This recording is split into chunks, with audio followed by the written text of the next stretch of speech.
Hello, everybody. It's Wow Ergonomics. We're back again. Oh, this is the wrong day, though. I think now feels like the wrong day.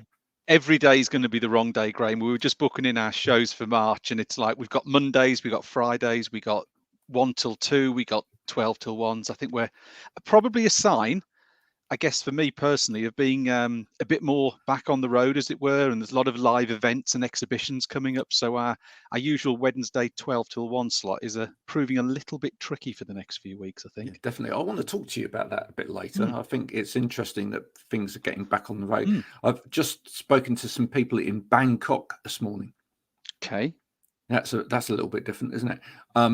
And situation there is still pretty dire, really. Okay.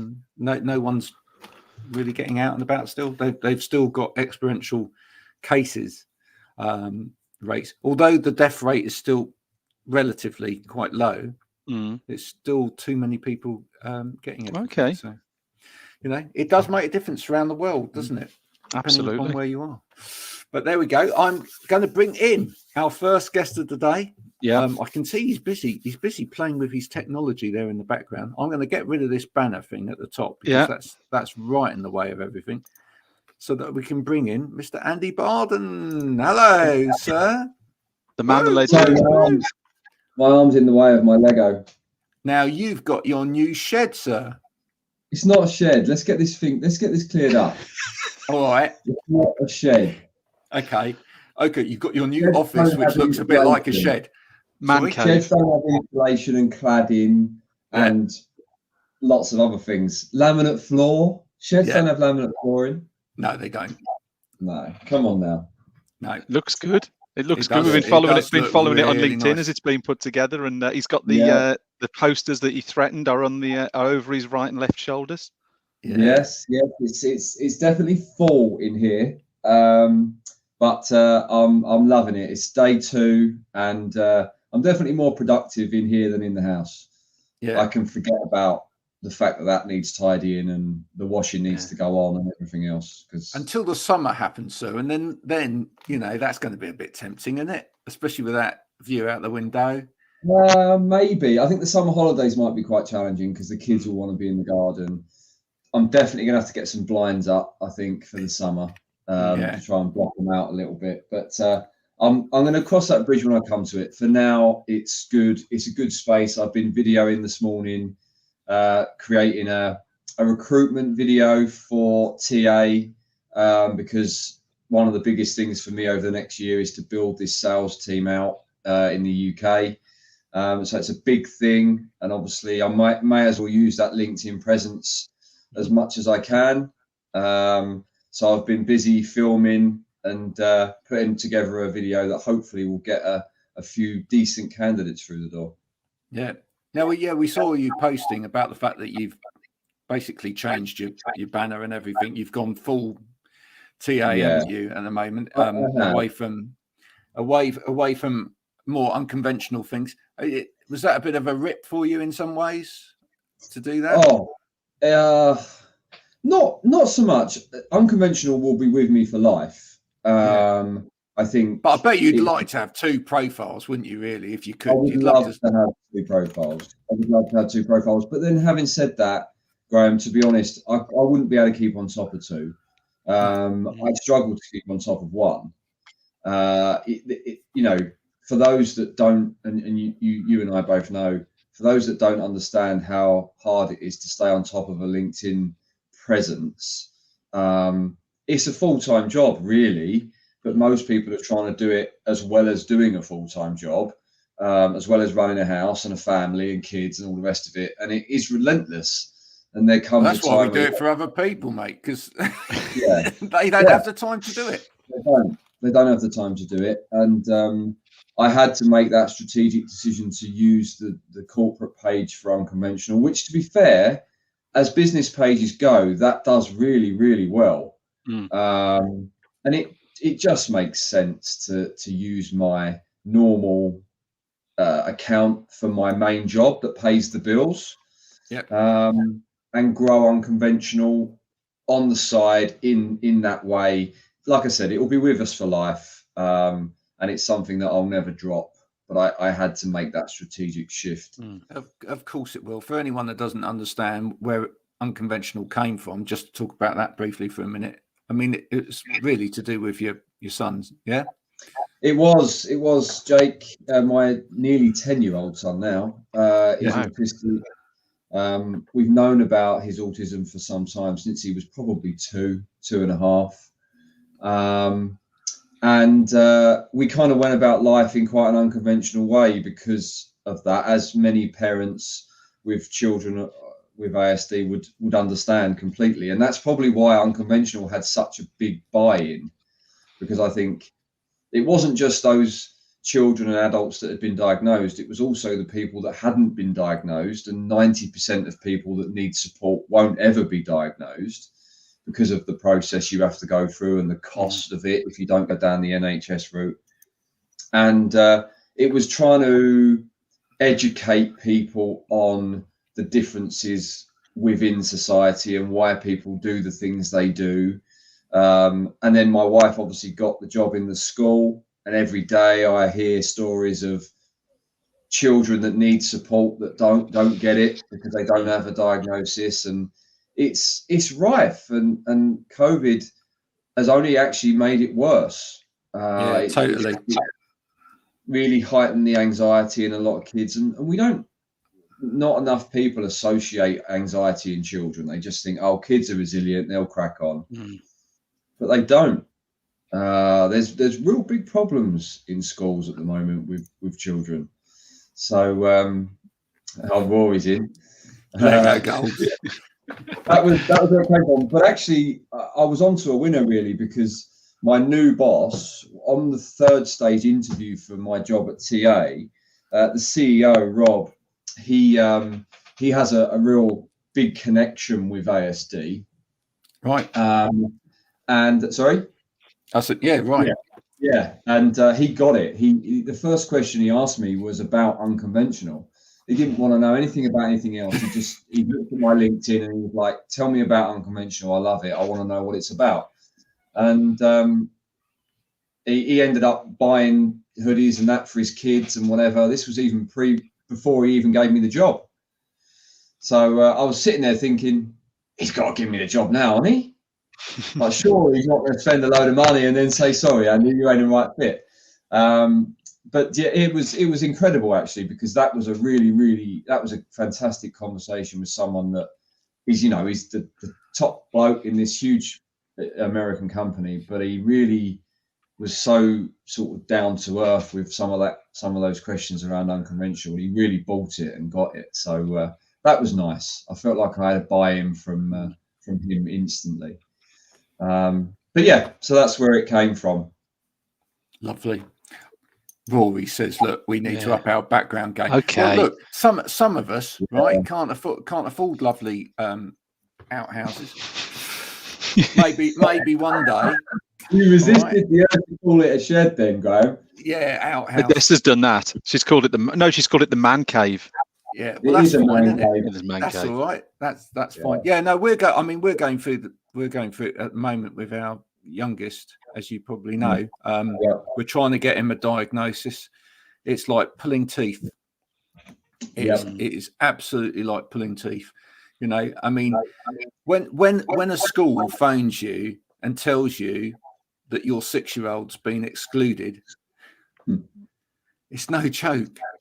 You know, and when you find out the situation and what's happened, and you just think there's so much misunderstanding here. It's just it's crazy, Graham.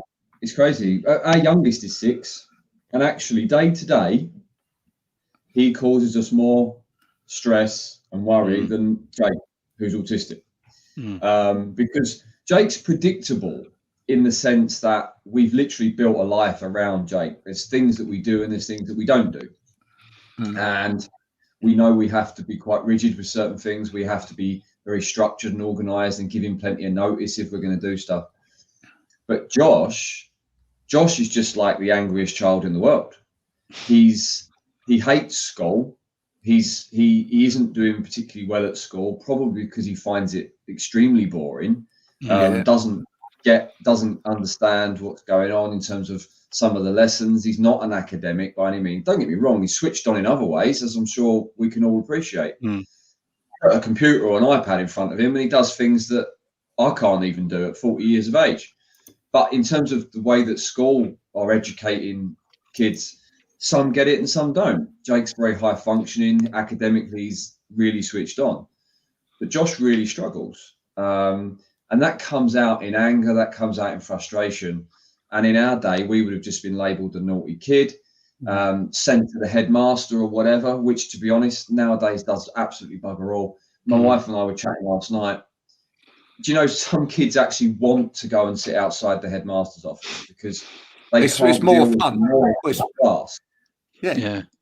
They want the quiet, and they're like, go to the headmaster's office, thinking that that's just a punishment, that we should always be punishing children for doing something wrong. When actually, in reality, they're probably going, yes, please, because it's too noisy in here. I can't cope, which is why I'm actually acting out. And I think that's one of the things that definitely my wife struggles with, because she's very much of the, okay, this isn't going quite how we wanted it to go. Let's understand why. Yes. Rather than you haven't done something we want you to do, here's your punishment. Well, that was my first. Do you know what? That was my first reaction. I said to the school, do you know what? I don't want you to make a habit of this, because in a minute he's going to think this is great. I'm going to get excluded. Right? Because actually, if the issue's actually in school, and with what's happening in school, if you send him home where he's happy as Larry, I mean, he's just going to think I'm going to get home. I think it's really interesting what you're both saying. I was going to ask you one question, both around the autism piece, but actually Andy mentioned something that sort of got me going in a different direction, and that's sort of around the whole school curriculum piece. I mean, my children are 14 and 10. My youngest is 10, who sounds very similar to what Andy said with his youngest, that the education, the sort of the maybe the English and math stuff isn't of interest, but he's interested in lots of other things. And it makes me think, does the whole school curriculum need actually reviewed? Because, you know, traditional subjects, you know, do they need to be sort of modernized? Do they need to really sort of revolutionize the whole sort of curriculum that, you know, I mean, I was talking to someone the other day, and we're saying about science as a subject. Unless you're going to become a scientist, why are children studying science all the way up to 16? Surely there should be other practical lessons, more hands-on lessons, more lessons that are relevant now than the old traditional subjects almost taking up the block of their time. So, you know, should they be doing whatever it would be, more hands-on things? Because ultimately there's only going to be so many scientists and lawyers and whatever. So actually, should we not be having a real shift that, yes, you've got to cover the basics of English and maths, but let's spend more time on things that are going to be practical and interesting and engage children a lot more? Stephen, I think you're spot on. And this is a conversation that my wife and I have all the time. I think what we're seeing at the moment is a curriculum that in some senses hasn't moved on from the days when we were at school. And I'm not saying it's easy. And I certainly would never lay the blame at the teachers. I think some of the teachers have got a hell of a job. It's insane how difficult the job is for, let's face it, not that great pay. And so I'd never lay the blame at their feet. I think they do a phenomenal job. But in terms of the system itself, I think children are bored. We have to look at what children are exposed to now away from school and how their minds have evolved over the last 10, 20, 30 years. So therefore, the way they consume information has changed and evolved. And we have to tap into that at school level. Where my wife works with as a one-to-one to an autistic 6-year-old. And he has no want to learn at all. Like, unlike Jake, who he wants to be good at everything, so he applies himself. If he gets stressed if he doesn't understand things, because he wants to be good, he wants to learn. The young lad that my wife looks after has no want. He finds traditional ways of learning in a classroom so boring and mundane that he just shuts down, like mentally just shuts down. So what my wife's had to do since she took over in April last year is find fun and engaging ways to get him to learn the same core things that the other children are learning, but in a totally different way. So as Rory will know, who's watching and listening, she does everything through play. Mm. And this kid, he absolutely adores my wife because he's learning now. He's getting he's developing these skills and this understanding of what we're trying to get into him, but he's doing it in a way that he actually looks forward to. Whereas if he was when he was in the classroom, or if they ever have to do anything in the classroom, he just shuts down. Now, how many other children that aren't diagnosed, that don't have support or one-to-one, are sitting in that same classroom shutting down? I can guarantee my youngest is one of them, because they're just not engaged. Yeah. There's nothing about that. It's a one size fits all. And the trouble is, this is happening at higher education level. Mm. This change is happening there. People are making courses with different ways of A, learning, and B, being assessed, because that's the key point here. You have to change the way of assessing as well. You can't, and the trouble is lower down is, and that's always a worry for a parent like me, is, you know, they're saying, oh yeah, well, half the time he comes home and he goes, this is my son, we've been playing all day today. And that's like, that's great if that's doing something for you and you're learning through that, etc. But when it comes to a point where you start to get assessed, have you then got the skill set to be assessed in the way that the school's going to assess? Because if you haven't, you're gonna fall down at the first hurdle there. So you've got to change both parts of the process. I got an little interesting story, just, you know, sort of follows on a bit. My oldest son's in secondary education. At the end of year 8, they had to choose their options, and obviously one of the subjects is you know, is computer science is one of the subjects. You think absolutely relevant. That's what we're all doing. You know, computer science is a great subject. But the alleged story was they could only have the top kids could do it. So unless you got what was called the golden ticket, or the nod to choose that as one of your options, you sort of were advised not to choose it because you weren't going to get in. I'm thinking, that's absolutely crazy. Yeah. What, you know, you're almost saying only the children who showed the best ability in year 7 and 8 are encouraged to apply for it. Anything beyond that, you're not going to get in. So how many children who could have been fantastic then got channeled into another subject that they didn't even want to do? So you've created two problems. A, you're not letting them do what they want to do, and B, you put them into a subject and a classroom and a teacher and a group of a subject they don't actually want to be in. But let's take it back to what Andy's doing as well, right? You've got all of that kit there, Andy. Yeah, I mean, if you took your job back to, or what it is that you do, if you took it back 5 years or whatever, you wouldn't be sitting there with all that kit. No. But the point is, the way that things, as you say, the way that information is absorbed is changing, not just in education, but in business every single day. And you have to keep up with it. You do. And yeah. I mean, I could probably talk about the school system all day long. And I get it firsthand now, because my wife obviously works in the system and she loves what she does.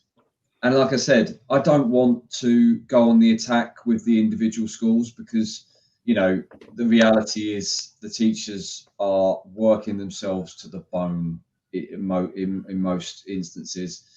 Are there some cases where there's some real old school mindsets mixed with perhaps a modern day mindset and they're clashing within the schools? Absolutely. But is that any different to any company? No. You've got a CEO that's been there for 30 years that has a certain mindset, bringing in 20-somethings that see the world in a different way. Unless that CEO is willing to take some of that learning on board, there's going to be a clash there. And that's the same in any business, whether it's a school or something else.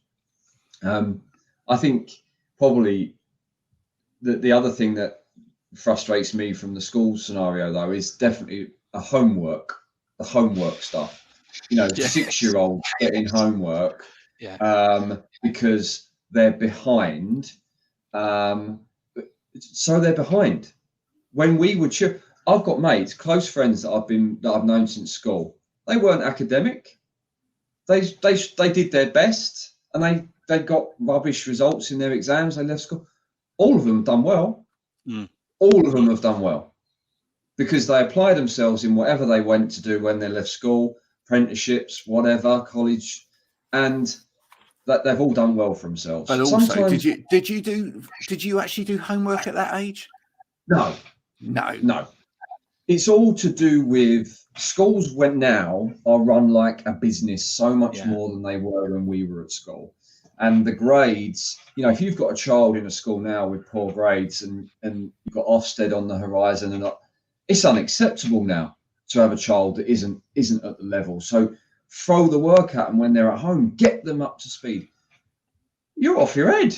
Yeah, you just put it onto the parents, though. You then actually start impacting people's family lives, because you're then thinking, should we go and do that fun activity and that birthday party and that football match? In the back of your mind, you're thinking, I've somewhere got to fit an hour of maths in. Yeah. Well, why should it? What they don't want to do. Why should it? Well, and you're throwing it back onto two parents who are working 60-hour weeks. Yeah, and the child doesn't want to do it. They're not engaged. They're not engaged in the 6 hours they're in the classroom. They're definitely not going to be engaged when 2 foot away from them is their iPad or their Switch or their bike. That's their time. For me, the whole homework thing is just wrong. If you can't educate a child on what they're going to need to survive in society in 6 hours a day, 5 days a week, something's going wrong. You're doing it wrong. Something's going wrong. Absolutely. Thank we've had a rant.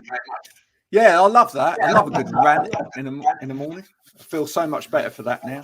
Thank you. We better get on with the game. What time have you got to leave us, Andy? I've got a little bit of time, mate. You're all right. Okay, cool. Right. So just to explain the game, we're getting a bit of echo. Don't know whether we can sort that out at all or not. Just to explain the game. So we play this game every week. Basically, the prize for the game is twofold. One, if someone wins the game and beats Stephen, they get some free Ergo kit. Right. Cool. If Stephen loses, he potentially loses his job. Right? So it's all to play for. All right. As we go, it's called the Nearly Ergo quiz. Some of the questions are about products on Stephen's business's website. Right. Well, actually, it's not your business, is it, Stephen? You just work for them at the moment. Yes. Well, until about 1:45, I think, at this rate. Yeah. Okay. So apologies if you can hear some echo in the background. I don't know what we can do about that. Should I mute? Is it possibly me? Should I mute myself and see if that let's helps? Just try a bit of muting. See what happens. There we go. Is that better? Oh, yes. No, it might be Andy because he hasn't got headphones. I can put headphones in. Let's try that. Okay. I'm going to launch this in the meantime. So if you're watching at home, you can play along. We've got lots of people commenting, Graham. So Rory Berry and a few of the others. We should get a few of us in this game, I think. Let's hope so. Right. So we're getting that started. Okay. Over there. Bring it over here. Share my screen. Doodaloo. Sing amongst yourselves. There we go. Lovely. All right. And present full screen. Brilliant. So you should all be able to see that now. So to play this, wherever you're playing from, if you've got a mobile phone in front of you, a tablet, or you can even play it on your desktop if you want to. If you go to vevox.app, that's Vevox, VEVOX.app in your browser. Any browser should do. And then you'll get the chance to put in an ID and your name. So the ID today is 123 943 241. That number again, 123 943 241. Did you say VVOX.app? VEVOX.app. Vevox. That's why it's not working. There you go. Sorry, Graham. What was that session ID? The session ID, once again, is 123 943 241. And you've now donated to some charity. 123 943 241. Okay, lovely jubbly. You can see that appearing on your screen. I'm going to start the session now. As many people as possible come in and play, and we're going with the first question. So here we go. Let's go back to VBooks and start the session. Okay. So this one, you can actually use the technology on whatever you're looking at to actually put a little picture or a little ball onto the screen. So where is the ball joint lock on this Gold Touch keyboard? 5 people playing today. 5 players. Here we go. Wow, this is good. So, and I can look at the answers as they appear. Oh, 2 people going for that bit. Ball joint lock on this Gold Touch keyboard. So today's product is, Stephen, just to explain to people, a split keyboard. Yes, a split keyboard. So this is mainly for people who can touch type. So this they is can the have Gold Touch Go Mobile 2. It is. There you go. Ah, yeah. We've got 4 in. 4 in. 1 more to go. Come on, Odessa, it'll be you. We know that. or Jonathan sometimes, who's on the... There we go. We've got all 5 people. Here we go. Right, I'm going to close the poll. And the correct answer is there. Oh, so we got a couple of people in there. Look, that's the ball joint there at number 3, but that over there to the side is where you lock it. They are a bit of almost a trick question. The Gold Touch Travel Go 2 is an ergonomic keyboard that you can split and adjust to a inclination, improving your work posture. According to the Backer website, is it large, wide, light, or slight?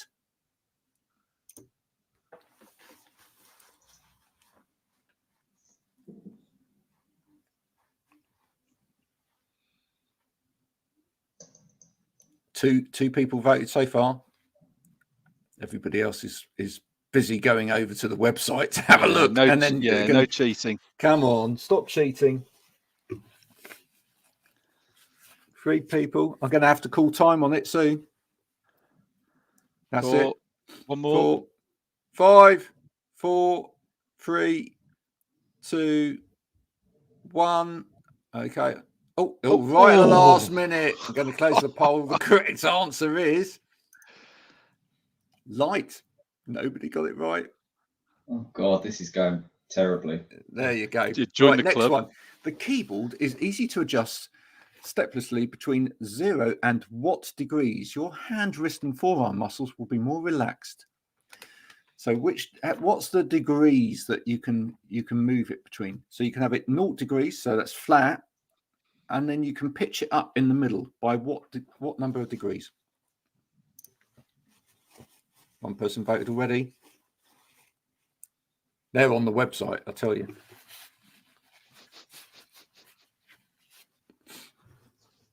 Two people voted. Come on, everybody else.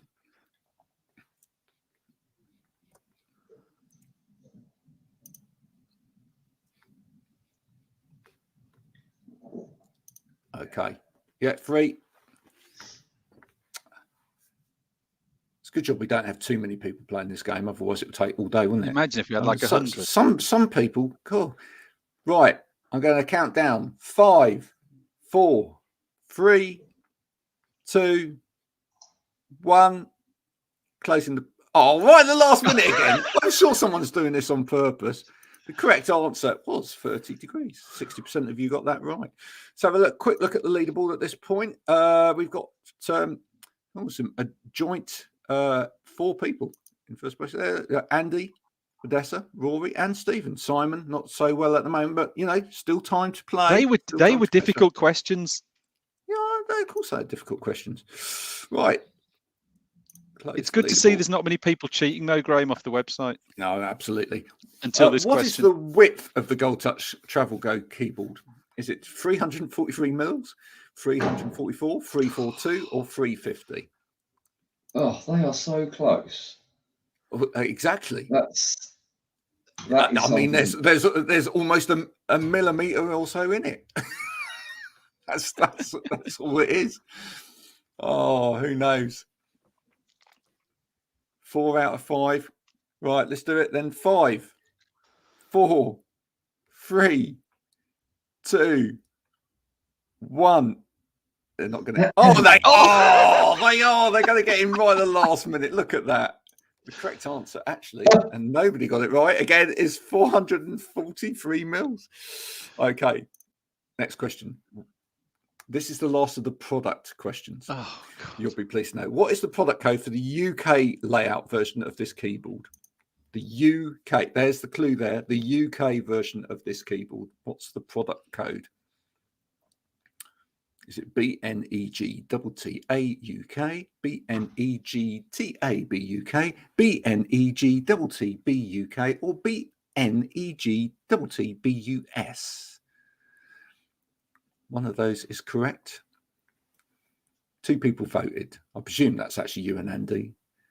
And then obviously because... Oh, no. Okay. Oh, 4 out of 5. Okay, come on, number 5. Yes, well done. Speeding up there a little bit. Right, the correct answer is that one there, BNEGTTB UK. Of course. What's BNEGTTB US, Stephen? US version. That's the US version. There you go. Right. What was the name of the first ever UK's newspaper? Was it the Daily Rag, the Sun, the Daily Courant, or the Daily News? Literally have no idea. Well, it's quite an interesting question, isn't it? What was the first newspaper that we had in the UK? The Daily Rag. Well, yeah, that was from it's my favourite paper from that part of London, wasn't it? The Daily Rag. This is a tough one, isn't it? Isn't it? 4 out of 5. Oh, there we go. Everyone's voted. The correct answer, believe it or not, is the Daily Courant. That was the first ever newspaper. There you go. First UK national newspaper. All right, next one. What was England's first purpose-built football stadium? Come on, Andy. You should know this. Opened in 1892. Was it Old Trafford, Goodison Park, St James's Park, or Elwood Park? I don't know. Ewood Park. Elwood. Park, come on, put all the Blackburn fans out there. They're furious at that. Yeah, that's a tough one. That's a typo, isn't it? There we go.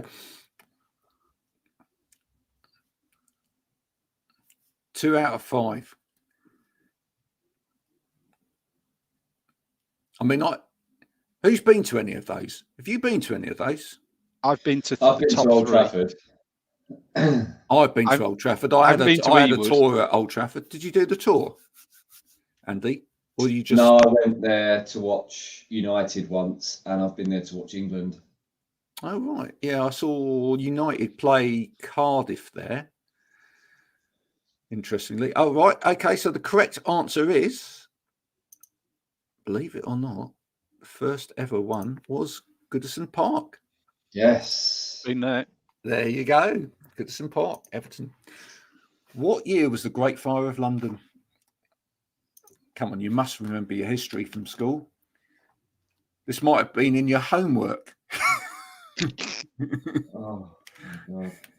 Which we didn't do back in the day.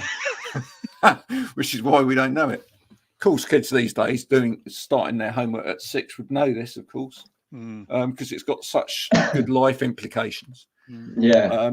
What year was the Great Fire of London? 1600, 1668, 1666, or 1686?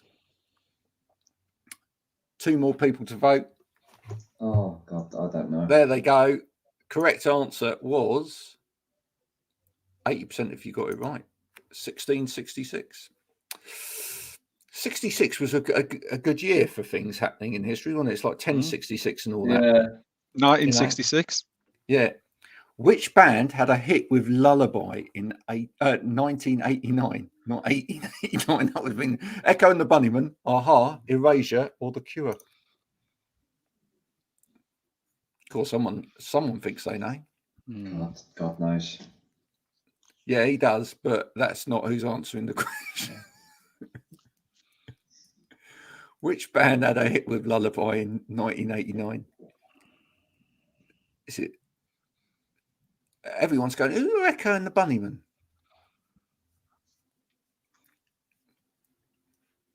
One person left to vote. Okay, so anyone that said Erasure, you were wrong. It's The Cure. There you go. Last question. It all hangs on this one. Shall we see where we are on the scores? Oh, look at that. We have a winner at the moment. Stephen, you're winning at the moment. Do you know what the worst thing is? What? The 4 questions I got wrong were all on the product. I've got all the general knowledge one right. I got one of the first 5 right. Okay. Terrible. How many middle names does Graham have? How many middle names do I have? It's an easy one. None. That's right. One more person to vote. Coming in for a strong finish. Come on, number 5. I know it's difficult. I mean, there's, yes, well done. Well done. I'd love to find out who number 5 is. Initials are OS. Is 2. I have 2 middle names. I'm not telling you. If I had told you, I'd have to kill you. Right. Well done. So the winner of that week was Stephen. Well done, Stephen. Odessa and Simon. Shocking. Look at that. Odessa and Simon. Simon came right back from nowhere there. He did. Andy and Rory, never mind. Better luck next time. Better luck next time. That was great fun though, wasn't it? Great fun. Well done. Thanks for playing. Thanks for joining us today, Andy. Thanks for You're taking welcome. part in that. If you can stay. If you don't, if you got something else to do, which is far more important, which you probably have. Yeah, I'm probably over my allocation at the moment. I've got to go. I think the wife just popped in. She's got home from work now, so I'm going to go and see her. No, well, it's been an absolute pleasure having you on. Thanks, and continue with unconventional. We do love it, and we'd like to hear more from you about technology advice going forward as well. I'm sure that will be all over LinkedIn in the near future. I'm sure it will, Graham. I'm sure it will. Thanks very much for having me, guys. Cheers, Andy. Cheers. Thank you. So we need to replace Andy, and we're going to replace Andy straight away with Sarah. Hi. Hi, guys. Hi, Sarah. Hi. Were you watching the game, Sarah? I wasn't quite sure what was going on because I literally just popped in. We're never sure what's going on. No, we're never sure. It's just it's one of those things that happen. Sarah, tell us who you are. Oh, right. So it's all a bit last minute. So this is great. It's great when it's last minute. It's chaos. I know. That's the best part. Coming out of the comfort zone, going. So yeah, I'm an image consultant, but NLP practitioner as well, because it's not always about the clothes. It's often that internal dialogue that we have with ourselves that is paramount. So it's not always about the clothes. Now that is an interesting point, isn't it? No, it's not. I mean, can I just ask from that point of view? I mean, do you find that there's a particular age of client that you deal with, or most of my clients are middle aged, so post premenopausal, whatever. So yeah, I mean, I just started my journey 13 years ago, through a very negative experience. Husband popped off with a friend of mine, and I was not going to sink. Had 3 children, and this is a long story cut really, really short. And started working a couple of days a week in a Danish clothing shop. And it's there someone said about becoming a personal stylist, and I just thought, no way, because I felt it was really shallow, taking people shopping, putting clothes on. There wasn't enough depth to it. But, by the time I explored it and I thought, yeah, I'm going to do this. So I trained, and it's when I was training that someone said to me, I've talked about NLP. And I said, what's that? Obviously, it's neuro-linguistic programming. So I did my diploma and practitioner's course for me. And for me, it was one of the best things. And Nichiren Daishonin Buddhism was another thing, because they really have a big correlation. And to me, Buddhism is more of a philosophy than a religion. Yeah. So that really changed my perception of being an image consultant, personal stylist. So it's then that I started using it in my business, because, as I said, it's not about the clothes. And I said to Odessa, that threw me on today, is that I had a client that was 70, wouldn't wear trousers. And I said to her, why won't you wear trousers? And she said, because my father told me I had a big bottom when I was a little girl.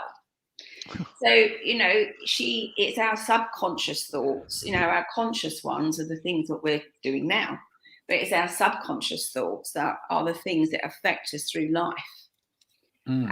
So I just did a little timeline, took her back to when she was a child. She had to live those moments. It was a process that we went through, and she had tears, but for me, they were really good tears, because I knew something had shifted. And when I spoke to her about 4 weeks later, she loved everything she bought. But my main question for her was, do you wear trousers? And she said, all the time. So it's that side of what's going on in people's heads. And I often have a strap line that I'm the onion chef, because when we cut an onion open, not always, but we get tears. So I always say it's a bit like cutting you open. Sometimes there's tears, not always. And if there are tears, it's more about helping you understand. I can't get rid of them. That's the work that you have to do. And it can take weeks, months. It's always ongoing. We've always got those thoughts in our heads that we sometimes want to get rid of. And then so I'm helping you understand them. And then we start putting the layers back with a better understanding. And then I say the crunchy bit is the clothing. But on the flip side, if we flip that around, if you start with the outer work as well, so when you're feeling good in yourself, how you look, how you're presenting yourself, and you're gaining more confidence in the way you look, then that in return can help you feel more confident to then maybe start the internal dialogue that you have with yourself. So they both have their benefits in different ways. It's a fascinating area, really fascinating area. I mean, have you done any of this work within companies as well, or literally is it just with individuals? It's more with individuals. I mean, I do work mainly with women, but I did work with a professor, what his name now, at Oxford University, and that was really interesting. Yeah, because obviously working with different personalities, and I always say that, when I'm working with women, you've got the dramatic, and the trouble is when somebody is like a dramatic wardrobe personality, often their personalities are quite big. When I do it, I demonstrate it. And, they're big, bold personalities. They'll come into a room, they'll have presence, they'll stand there. So it gives you an indication. It's giving you an idea. When somebody's natural, they're much more laid back, they don't care, all this sort of thing. So it's just picking up on their language as well. Well, the reason I asked the question was because, and I think there's so much more room for help of this nature across the board, really, in companies these days. And take the ergonomic piece. At the end of the day, it's about trying to help people with their health and well-being, and trying to encourage them to sit properly. Adopt proper, a proper setup, etc.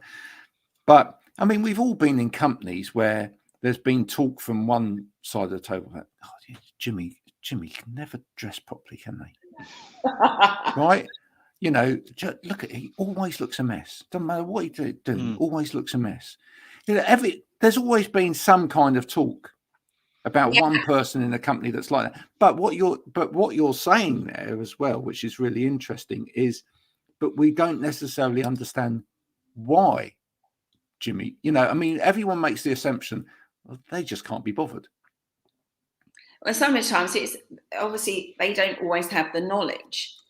and the understanding. And I remember talking in a school once, that was interesting, to 16 and to 18-year-olds, and then talking to 13 and 14-year-olds about the importance of that first impression, because whether we like it or not, we always make those assumptions. And I remember when I took myself off to drama school when I was 40. It's just something I desperately wanted to do. It's part-time, and that always taught me never judge a book by its cover as well. But we do make that first impression. We can't help it. It's just innate.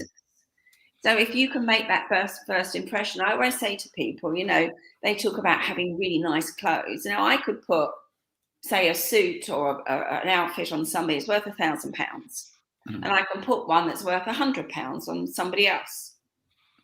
But if that person wearing the £100 outfit, they're groomed properly, they're smiling, they're confident, they're standing up straight, they're friendly, being their authentic self, and yet the other person hasn't bothered with themselves, they're slumping, we've got an interest, they're complete opposite. It's the person in the cheaper outfit that will get the job. So it's not about the outfit, it's the whole thing, it's the whole package. It's not, as I say, it's not just the clothes. Everything to me in life is about feeling. So whether it's the clothes we wear, if they don't feel right, I might say to a lady, you look fabulous in that. She doesn't feel it. What's the point? There is no point. So it's like smells and, friendships, your workplace, everything to me in life is always about the feel. What do you feel about the whole thing that's happened during the pandemic? The fact that, look at us now, me and Stephen, they're in our casual clothes. Once upon a time, not so long ago, if we were doing anything like this, which was public facing, we would be wearing shirts or ties or suits even. But now absolutely, that's completely gone. So where does that fit into it? Well, it depends who you're presenting to, what you've got to think about, and how casual it is. Are you turning up on a really casual, chatty thing, or is it a work day? I mean, I would never turn up on a Zoom, partly because I like to feel nice. I will never, except when I'm doing gardening, get up and not just put a little bit of makeup, do something in my clothes that make me feel good. So through the pandemic, so many people would sit there. They might look great on the top half, but on the bottom half, they got their PJs and slippers. Yeah, how did you know? Well, only because they told you. There was talking about that, wasn't there?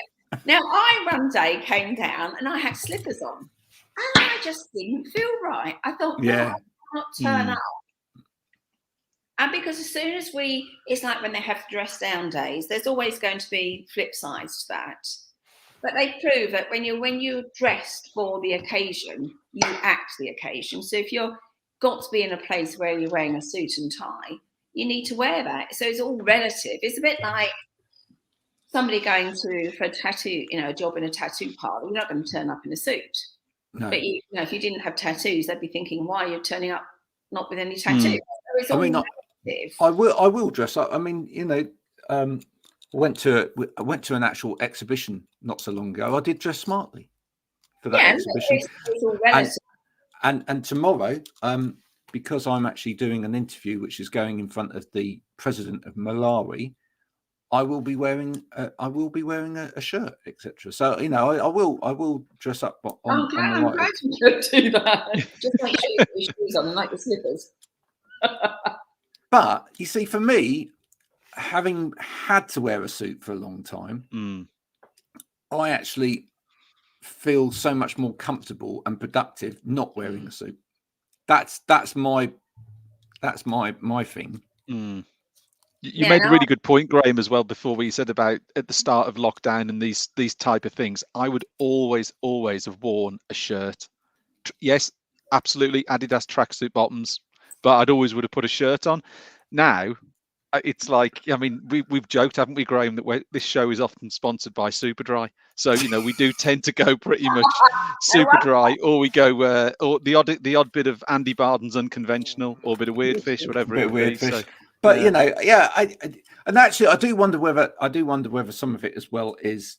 I mean, do you mainly work with women, or do you work with men and women?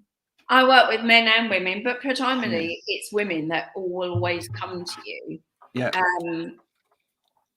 So it depends on people's needs and wants. And obviously men are easier to work with because you're not going to have skirts. You don't need bras. You don't need all that sort of thing. So yours is shirts, T-shirts, trousers, etc. To me, it will always be about the grooming, looking after your clothes. It's so easy. It's so simple. But people always think in their head, you know, they can't be bothered. But it is easy. So I do work with men. You see, one of the things for me, and it goes back to the previous conversation that we just had with Andy as well, is that, you know, I've got 5 children, you know, the one's left home now, but 4 still here. The little one's waiting on a diagnosis of ADHD, autism. We don't quite know yet at the moment. It's hard work, etc. Just getting them dressed in the morning is really hard work. So when it comes to me as well, that's the other thing. I really can't be bothered because by the time that I've got dressed, I've already dressed a load of kids. You know, it's you know, is that a problem? Do I have a problem here? No, it's how it makes. If you feel good and you feel comfortable and you're happy, but you know that you've got to turn when you're doing a meeting, that you need a suit. You know you're going to turn up with it. So that's absolutely. It's funny because the professor I work with. I will never take people shopping blind because I need to know them. I need to know their colours. I need their lifestyle. I need to know so much about them. Yeah. And so I'd had a Zoom with him and we'd had a chat. And just by talking to him, asking questions, I knew that I was going to I have tip sheets. One was about a natural dresser and one was about a classic. And I knew that he was going to be a natural. And as soon as I saw him, I thought, I know you're natural. I gave him the tip sheets. I got him to read them. He said, that's definitely me. So it's amazing the picture you build up by having Zoom calls with them. People just asking people questions and you're picking up things from them. We did go through his wardrobe. So I was constantly finding out information. And then we went shopping. And because he was a natural, you know, when you've got an event to go to, whether it be male or female naturals, that's when you need somebody like me because you have zilch idea. And he did give me a lovely testimonial and he wasn't going to send it straight away because he was so busy, but he did. He said, Sarah, I felt amazing. And he said, even people complimented me on the way I was dressed. Oh, wow. So you know, it's all subjective, isn't it? So it's what you need, what you want, how you feel, how you want to turn up in this world. Well, I actually do. I honestly do believe that. I think what you're doing is great because, and I actually think that for a lot of us, especially when we get to a certain age, we stop really caring, right? And that's the problem. And part of it is it's about communication and the dialogue as well. I think that's it. You know, when you're young and you're trying to attract the opposite sex or whatever, and you're out there, and you've got your swagger on. It's one thing, isn't it? You know, you get yourself all gleaned up every day. You dress sharp. You know, you got the aftershave on or whatever. You know. And nowadays it's like, who am I going to see today, other than Stephen? Who am I going to see today? I'm going to do the school run. And then I'm going to come back home again, or I might pop to the supermarket for 5 minutes in a mask.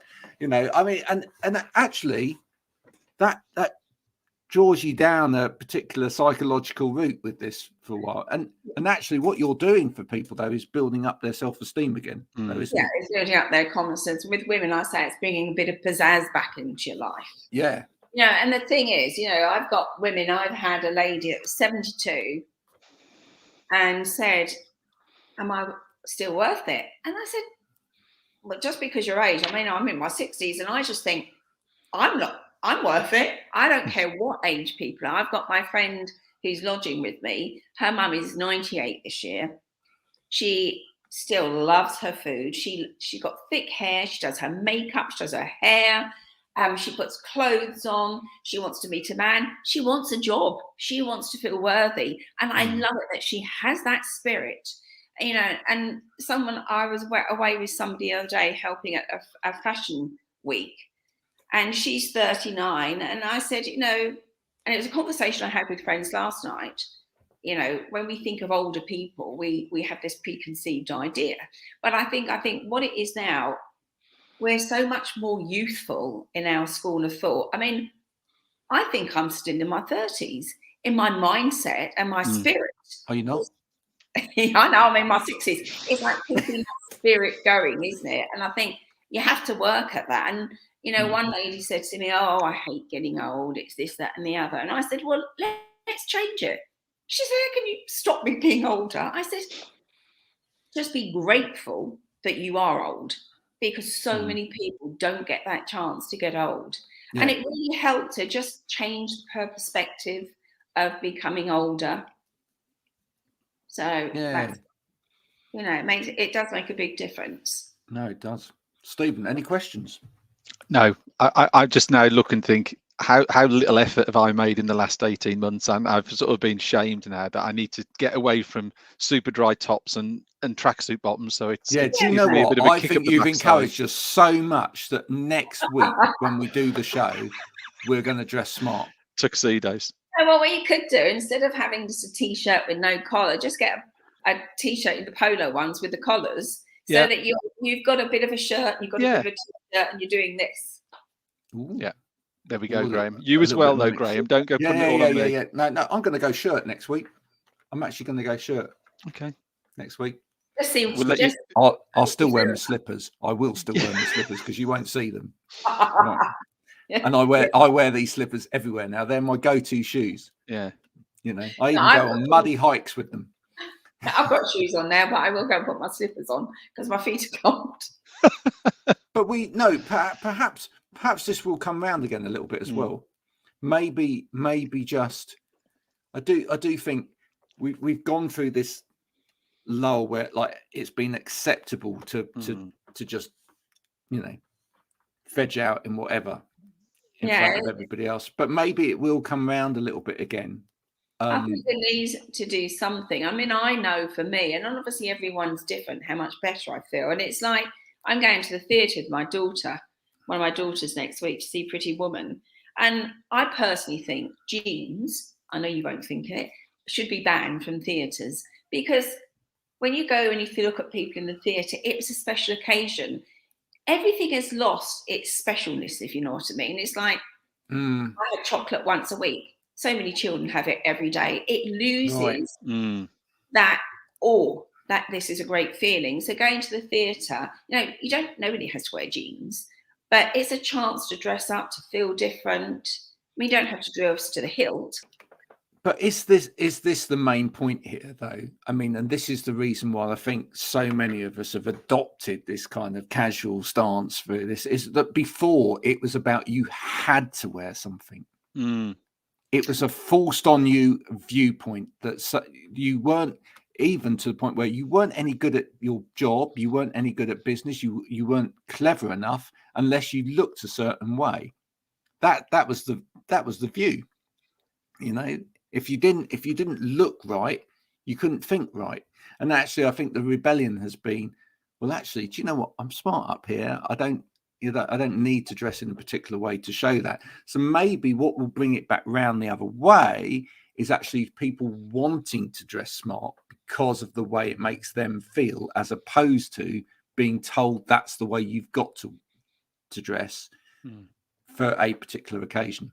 Well, I suppose if it's in a work role, then obviously, you know, you've got different levels of I love dressing up for a night out. No jeans. No jeans. There you go. Yes. But that's the right attitude, though, isn't it? That's I want to do this for me because it makes me nobody feel else. Good. That's why I say to clients, you dress for yourself. You know, lots of women have said to me, "Oh, my husband likes this." I said, "Forget that. What do you like? What makes you and brings you joy? Not what anybody. It's not for anybody else. It's for yourself and you alone. And you know, if your husband happens to like it, all well and good. But I mean, I can see how it might affect them and think, oh, he really doesn't like it. I'm not really worried whether I wear it or not. That's a different matter altogether. But yeah, I think being told. But I mean, obviously, in the workplace, when you go for a job, you know, I say to people, creases in. I have a very strong opinion on that as well, Richard.